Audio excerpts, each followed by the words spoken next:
And the winner is... Hey guys, welcome back. Today is part 2 of, or day 2, I guess, of us planting around the deck. So in our previous video, we talked about the deck that we were planting around. I talked about how we recently removed the railing, we stained it. We just want to get it all zhuzhed up and ready, and we planted a border around it. So we started out with the little lime hydrangeas. I just picked one up to plant the last one in the corner. And then I asked you guys for all of your opinions about which tree we should put at the corner of the deck.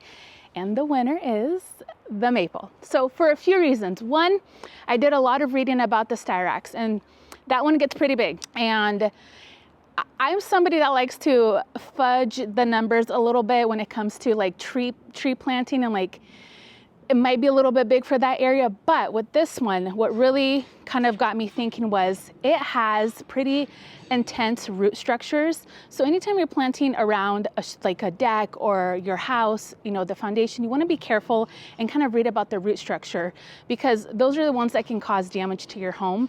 That one does kind of have an intense, they're kind of shallow, but they can get pretty deep. So I was like, okay, that one we can't use, and we have 2 of them. So I plan on using them in the side garden, which is gonna be beautiful anyway. The other contender was one of our fall cypress that we have here that we haven't planted it yet. And although I do think this would be very beautiful because it would mirror the other one next to the Vanderwolf that we have right over here, I want to use one of them in the front, and then the other one, which I really pruned up to kind of be a little kind of bonsai, I want it to go in the side garden eventually when we develop this space. Which left us with the maple. And a lot of you chose the maple, and I'm so happy that you did. You all had such valid reasons. By the way, I want to give you all like a big hug individually. Thank you so much for all of your comments and your feedback.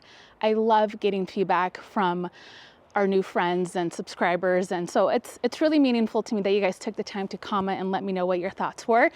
Now the maple is going to work for a couple of reasons. One, it has that red, and I believe one of you called this out in the comments in the previous video, is that red will really bring out the pink and the burgundy color on the little lime hydrangeas as they age, which was such a smart point, and one I didn't even think about. So you know who you are, you commented, thank you so much for that comment, because that really kind of was like, yep, they're absolutely right, they're absolutely right.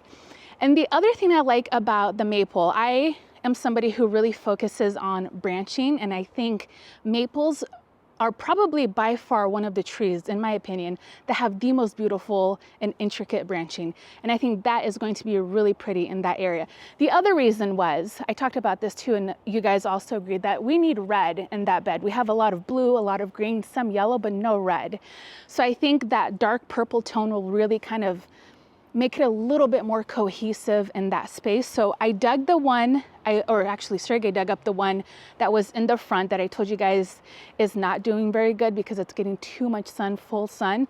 So I think in this area it's gonna be a little bit more protected. So let me show you kind of the area that we have where I've prepped, and then we will get that tree in the ground and mulched and all wrapped up in this area for now. All right, in the last video, we planted the little limes.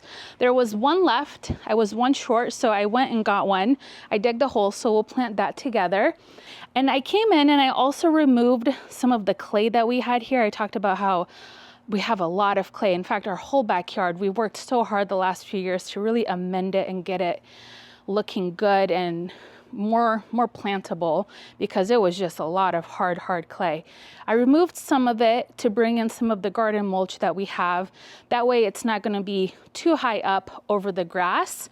And this is the area that we're going to be planting today. So we're going to add the maple right here, and we're going to have to kind of orient it. I kind of want to try different angles because I haven't sat it here quite yet. And then we have a little lime that we are going to plant in that very last corner there. And as you recall, I left quite a bit of space in the front. That way we can come in every year and bring in annuals. But if you just think about it, and I was just thinking about this, kind of using my imagination, because we have a lot of plants that still need to get planted. But say we just bring in this heuchera. Just look at the possibilities that we have in this space. We could add some other perennials kind of in between. These will fill out, again, 3 to 5 feet wide. So maybe we won't have too much room, but just think about like maybe something a little bit taller, and then adding a bunch of annuals right in the front here, which I think is going to be so stunning.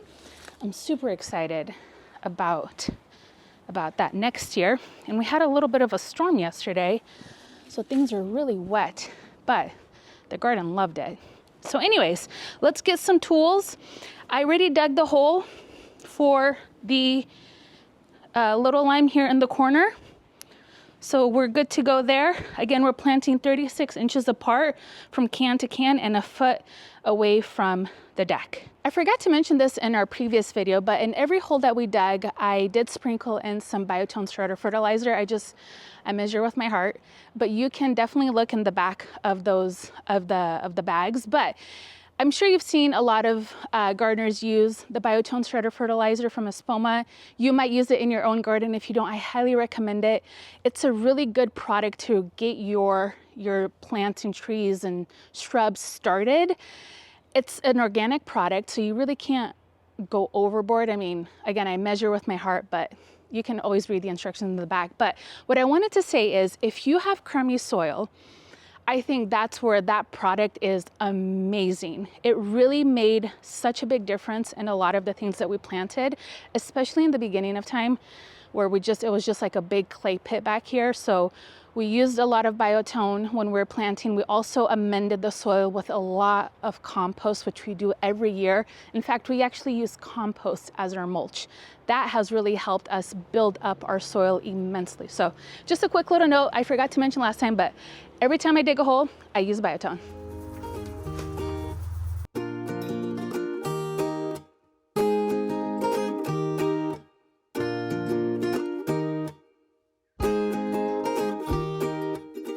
All right, doesn't that look so much better? I just love getting it complete.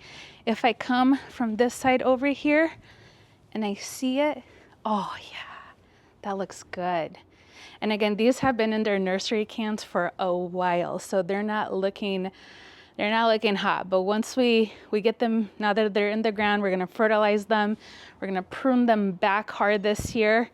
And next spring, they're just gonna look so much better. But just even having that done over there looks great. So next we're gonna come in here with the maple. I'm gonna go ahead and start, I might use the auger to start out the hole and kind of go back and forth to make the hole bigger, because it is a pretty big root ball that we dug up. But I'm afraid that there might be some pipes here, so I'm gonna go get the shovel just in case as well. And let's get this planted.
All right, what do we think? I love it. I'm so excited.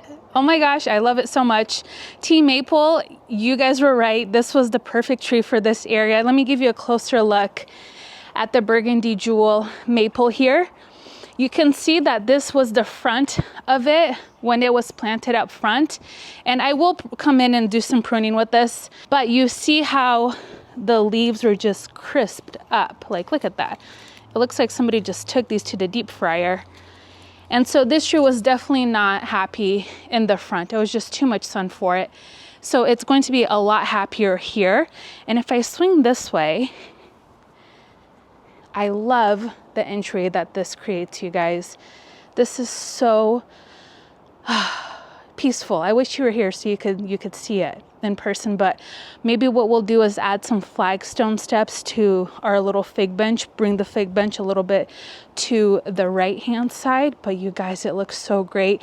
I did clean up this area a little bit. Bummer that I broke the pot, our fiddle leaf pot.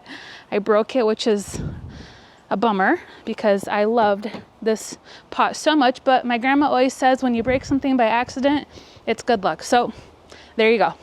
I always smile about it when something like that happens because, you know, grandma just always says it's good luck. But anyways, this area just looks complete to me. Obviously with the mulch, that just adds that final touch. It's like that last step to a makeup look, like that red lip or the mascara to a look. I also wanted to mention, I love using these wooden brooms to spread our mulch. So I'll come in with a rake, a couple of different types of rakes depending on how big the piles are. And then I'll spread it out kind of like a rough spread. And then for the final just touch up, I come in with this broom and just kind of feather everything. It just creates a really beautiful, even, fluffy, textured look. I do have this whole area to still mulch. You can tell the new mulch line just, you know, ends right here, and then it's kind of the old mulch. And the reason why I haven't done it yet, we have a couple of units in our driveway, but I need to come in and clean up like some of the sweet peas, I don't know, there's just some situational things going on back there that need to come out and need to be pruned back. So I want to do that because I know I'm going to make a mess, and then I'll come in and mulch the rest of this bed over here, which is going to take quite a bit. It's a pretty big space. But in this corner, you can see how tidy and clean and pretty everything looks. And again, here's the maple from this side.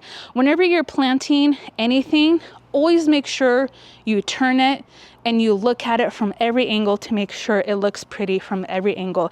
I cannot stress you that enough.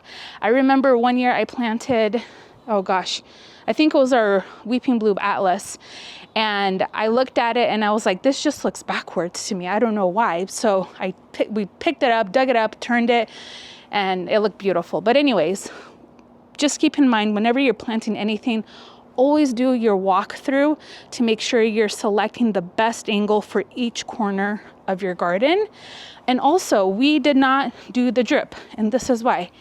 I cannot find any more of our 1/4 inch tubing that doesn't have the emitter holes every 8 inches. So I don't want to use this because I would like to put an emitter, probably just a 1 gallon emitter to each of the little limes, because this area gets pretty wet because of the sprinklers that hit the grass, and it retains a lot of water because there's still quite a bit of clay in here. So I only want to do 1 gallon.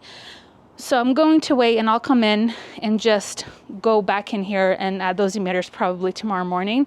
But one of the other things I wanted to say, when you're adding drip line, try to trench the wherever your drip line is, and also get some of these garden staples.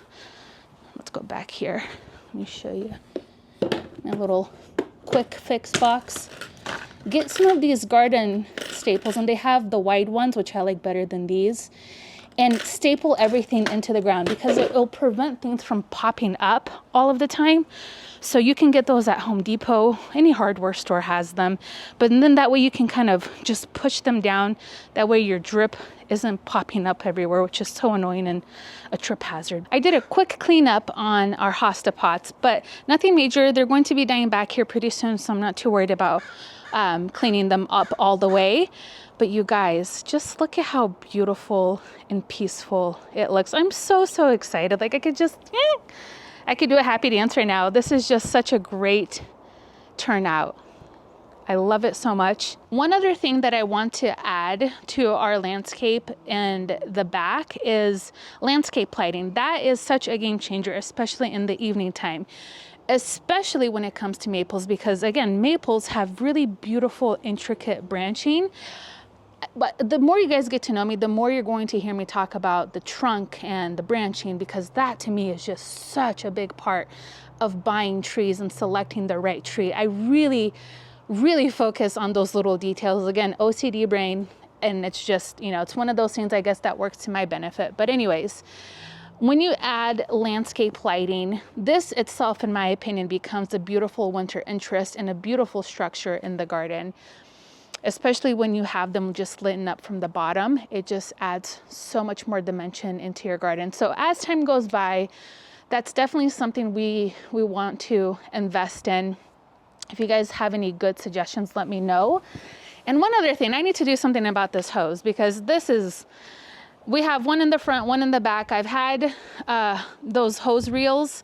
Gosh, what are they called? Just those like boxes that you manually reel them, and they're just such a pain. And this is just such an eyesore, and I hate it so much. But obviously we still use our hose quite a bit, so I need to figure out something for the hose. Let me know what you guys use. If you tuck it back in somewhere, what are your solutions for your hoses? Let me know in the comments, because we need to figure something out. And excuse the pop-up bag and the garden cart there. I just wanted you to see how it looks from the deck.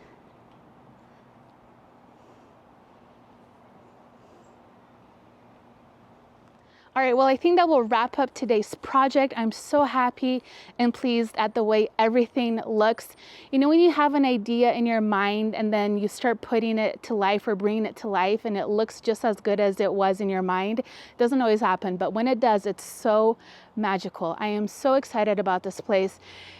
Team Maple, good call on choosing the maple. I think that was the best choice for that corner. I'm excited for that tree to also start doing a lot better. I feel like it was just struggling, like the 2 years I think we planted in last year, and it struggled last summer and it struggled this summer. So I think it'll just be a lot happier and look a lot healthier as well. So excited about that. I'm going to end my night here in the cut flower garden. I'm going to walk the rows, check on the dahlias, make sure everybody's doing okay. Thank you guys so much for all of your input and all your comments and suggestions, and you know, all of the little things you guys gave me input on was super helpful, and I always love chatting and bouncing ideas off of you guys. So anyways, thank you for hanging out with me today in my garden, and I'll see you guys next time. Bye-bye.